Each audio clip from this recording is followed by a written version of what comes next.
Hi again, everyone. I'm Ollie Matthews. This is the Narcissistic Resistance, and this resistance video is sponsored by contribution from Shannon. And here's her story.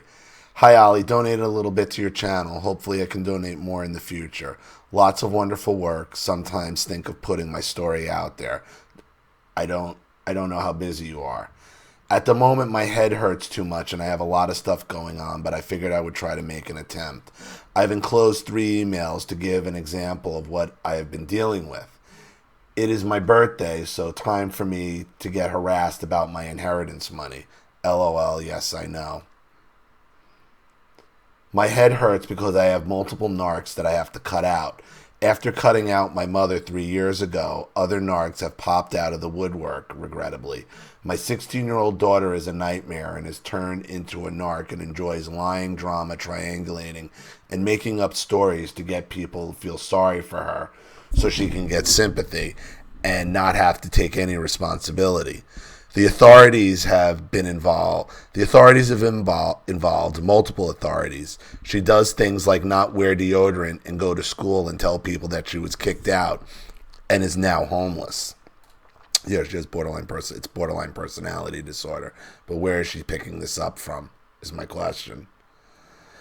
My daughter has amassed an army of flying monkeys, however. A lot of people are now coming on to the fact that it is a dramatic bunch of BS. I regress and cannot deal with thinking about or dwelling on that, but that kind of stuff is why I went no contact with my mother for 3 years.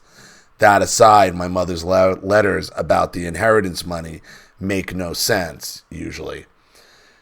In this particular letter, she tries to sum up all her previous random letters regarding the money. It is stating basically, I am a beneficiary in the beginning, and this would be her parents' money, which she has ran out to Ohio to collect, not hers. So beside all the BS, I find it kind of funny. She is basically calling me a beneficiary. Marge, my narcissistic mother herself, had a cushy job for minimum wage at a box factory where she hated a few people and used it and me to get a two garage, 3-bedroom comfy house in the country for herself from the government and for around $300 a month. She used it to drive me nuts and try to steal my daughter from me most of my adult life. Obviously, I am an irresponsible scumbag who acts like a teenager, and because she had a house that made her better than me, plus I am crazy and mentally ill. I will be honest, this woman will drive you to a mental breakdown and you will feel like you're insane. It usually goes away after a while and then would start up again, but now I know what it was after no contact. She can also make you miserable and spend a lot of my childhood making me miserable. But luckily I had an awesome childhood because of my friends. Her brother just died and left me nothing. She tried to contact me through an ex-boyfriend of hers before he died. Her ex kept saying he would give me a bunch of money if I talked to him, but I didn't because I was at the time too scared to talk to him. Then he died. Plus, I really don't know him. I was listed in the obituary, which sounds like it was written by my mom, but I don't know. Once again, I would like to explain this more in detail, but for now I'm just throwing this out there, or I will never get around to sending anything. My dad is a complex story, but he spent most of his life homeless, and they have been divorced for 20-something years. Marge talks trash on my dad when it's convenient and befriends him when it's convenient. He is a Vietnam veteran, and he got bayoneted in the hand, plus met Marge after he fell off a cliff and almost died and was hitchhiking through Ohio. She got lonely, I guess, when she could not convince or bully me to move out there into her brother's 5-bedroom house. I checked online and the house was left to their elderly parents. My dad is staying now in his own apartment out there. He has some problems with the government and his pension, but otherwise tolerates her from his own place. He wants to fund his own life. And where we are from here in Connecticut, rent is insane and unaffordable. I am always struggling and cannot get a government house. I pay almost $1,000 a month for rent in a 500 square foot condo. Most rents out here are more than a mortgage for a house. If you have bad credit, it is hard to get a place. Plus, you have to put a down payment, and most people can never get ahead. I was no contact with my entire family, but I got sick of being afraid and controlled by Marge, especially since she does not live out here and continues to obsess about me anyway, and will never give it a rest. Marge has two parents. Her brother died, and he had no biological children. He only got married once and divorced. I am an only child. I have not talked to her parents because I am afraid to, and I have no idea what I'm supposed to say given Marge is out there with them and hates my guts. My dad informed me her parents are mean to her. Marge blamed the way she treated me on her mom. I'm just wondering if she's handling all their affairs. If they will have a will at all, she's probably stealing money after they die.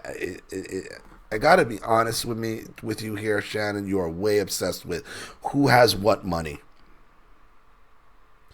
I am guessing there is a chance they may not leave everything to her like she says, and have left them alone to stay away from the drama. I can't send them a card because she could possibly intercept it, and she is the one taking care of them. She is kind of giving it away that she might not be getting left everything like she wants. It's confusing because it's not really her money. She acts like it's hers, though, and she already told me I had been written out of the will because she was mad when she found out I had a boyfriend and another child. The day I talked to my dad, so I don't know how to believe that. Sorry, I don't know how to attach an email, so I guess I'll just forward them to you. I hope this is acceptable. There are so many of them. I was thinking about compiling them into a book, but here are the two I got for my birthday. And here is one to show how she is for good measure.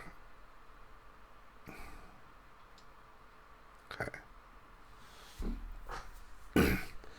Happy birthday, Shannon. Thank you for calling your grandmother Shippy. You should give her your address and phone number too. She is afraid to crowd your space and disrespect your privacy, that she will not ask for these things. She is waiting for you to volunteer this information.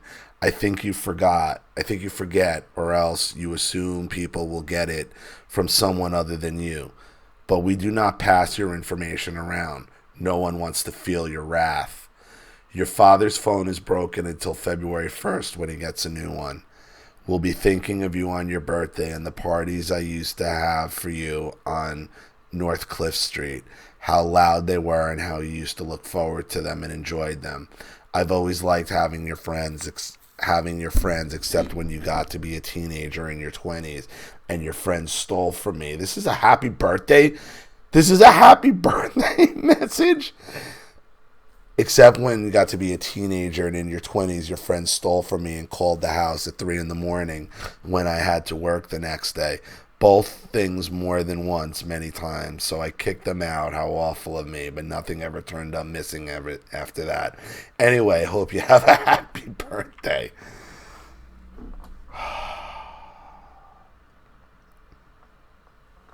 Message 2. Hi, Shannon. Your address is available on the internet again, or still, and Steve is listed as the same as yours. So I do have your contact information for the inheritance and beneficiary, which I told you I would not leave to you if I cannot find you due to the fact it would end up with the state and you cannot be located by reasonable effort. No one was required to hire a private investigator. However, you made it abundantly clear that you do not want me or my family or my friends in your life. Cutting yourself and Trinity off, refusing to answer, not cashing the check for Trinity, and most likely telling her I never send anything because I don't love her, and of course those awful couple of hundred texts full of hate. After telling me over and over that you don't want me in your life, it finally sinks in.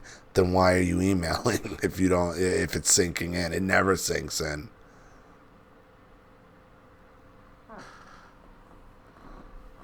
So you certainly cannot expect to receive our family's money, which would have been given out of love.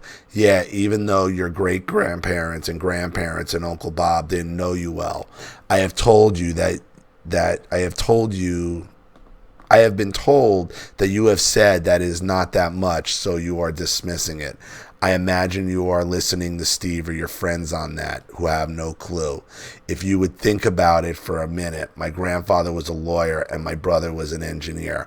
My father was a machinist, worked all his life and never spent much. This is all delusions of grandeur from her. She don't know how much is there, and she's only hoping. Frugal like me, you already know that there are 3 houses all paid off and there is a fourth land lot with no buildings.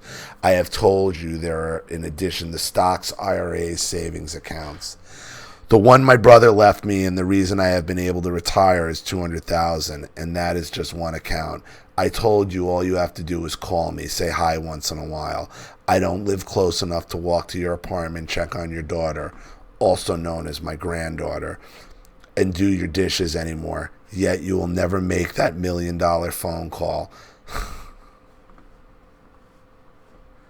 Yeah, the Narcissist $1 million phone call scam. You're never going to get that money. You're never going to get that money. This is all about control. And these people, I'm telling you, you live in a family of borderlines. Okay, and you may have some borderline tendencies yourself. Your daughter comes off as a borderline. Your mother comes off as a borderline.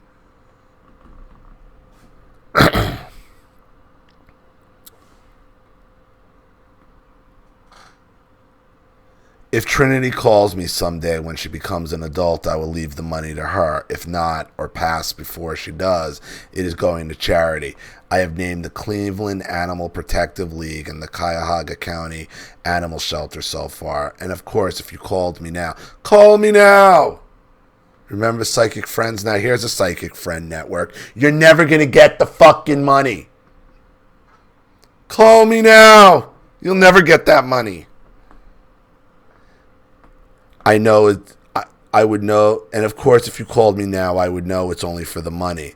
There's certainly no love in your heart, so I loved you. But wait a minute, if you called me now, it's only for the money, but you're telling her to make that $1 million phone call.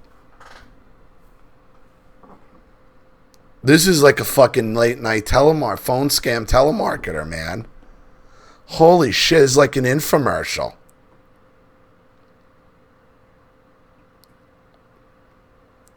Oh yeah, since you will never read this, I can babble on my heart's desire. Let's talk about Mary. Do you know what they say about Mary at work before that place closed down? They laughed that she died of smoking and meanness. She was not a nice person to me or anyone else, but especially to me after I bought a house. Because she couldn't buy a house herself and lived in that little apartment in Taffville next to the Dairy Queen her entire life. Little Miss Mary. She thought she was a queen of the I'm not speaking to you game. She loved coming to work every day, being my work partner, because back then they paired us into permanent partners, and treating me bad every day by not speaking. She enjoyed speaking to everyone around me politely and deliberately ignored me while I was right in front of her. So the logical thing would be for me to not be her partner, which I requested from my boss. It was logically granted, and boy did that make her mad. Oh no, they took her away her fun of abusing me day after day. That's not fair. She hated me but wanted me to work with her so she can insult me and make me feel like crap every day.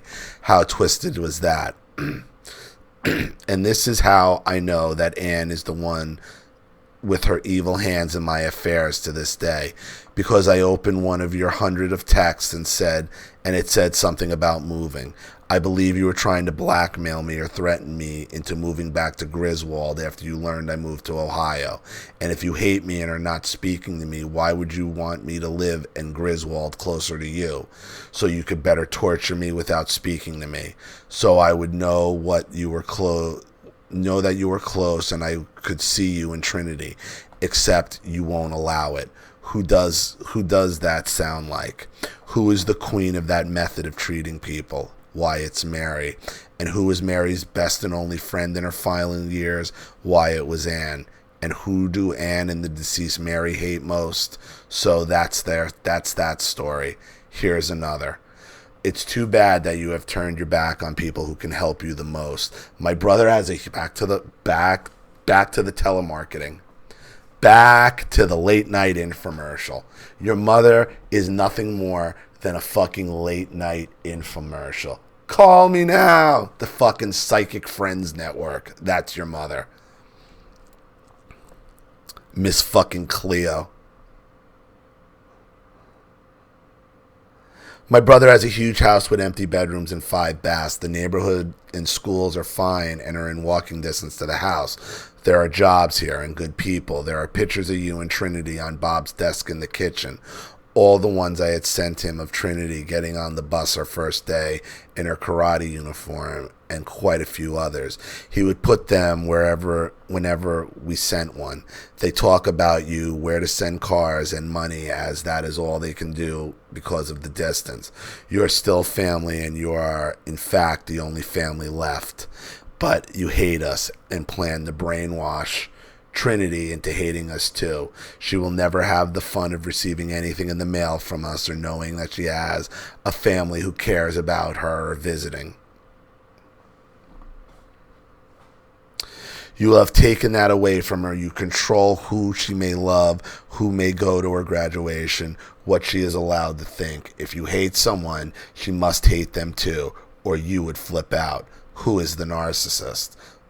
Well, so here is what I'm going to do with the money. I have earned it, and do I deserve it? Not real. I have earned it, and do I deserve it? Not really, but I'm not an idiot. Since you have foolishly rejected it for both yourself and for your daughter, that makes it mine. I'm going to spend it on a better lifestyle, which is what she was going to do anyway. And this is the best she can do, is to email you instead of shoving it in your face personally, which is what she was going to do.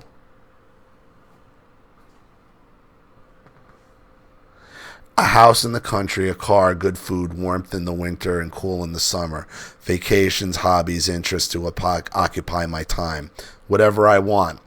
I don't want that much to be happy, so whatever is left will go to the Animal Protection League, at which I volunteer to help the deserving, innocent pets that people have grown tired of being inconvenienced by, don't have time for, and thrown away. Oh, so she's a pet Nazi. That makes sense. People can't stand her, so she turns to pets. That's what pet Nazis, histrionic pets and pet Nazis do. She's a pet Nazi. Those precious souls waiting to be wanted by someone, to be loved, to love and be loved. There you go. Here is the truth that you will never see. Mom. Away those precious lives waiting for someone to want them, to love and be loved.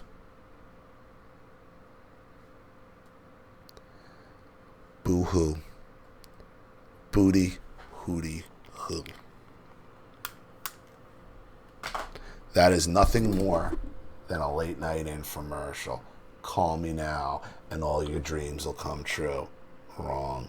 The only dreams that come true are the narcissists, are the one on the other end of the phone.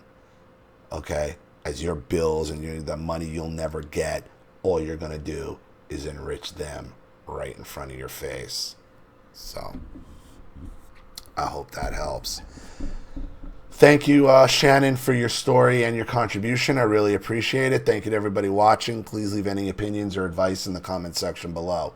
And again, if you want your story read on the channel, you have a topic you'd like me to cover, a narcissist you'd like to expose, you'd like to set up Skype, a phone call, have a private video made, or a Facebook live chat, or you'd like to sponsor a video like this for someone who needs help and can't afford it, or just make a contribution to the channel in general to keep it supported, growing, and successful, because this channel survives 100% on contributions from all of you. Without you guys, all of this goes away. So if you like what you see here and you want to see more videos like this, you know what to do with the PayPal and email links in the description box. Also, please like and share this video wherever you can. Subscribe to my channel if you haven't, and be sure to click the subscription bell to be notified of all my video uploads. I'm Ollie Matthews. This has been the Narcissistic Resistance.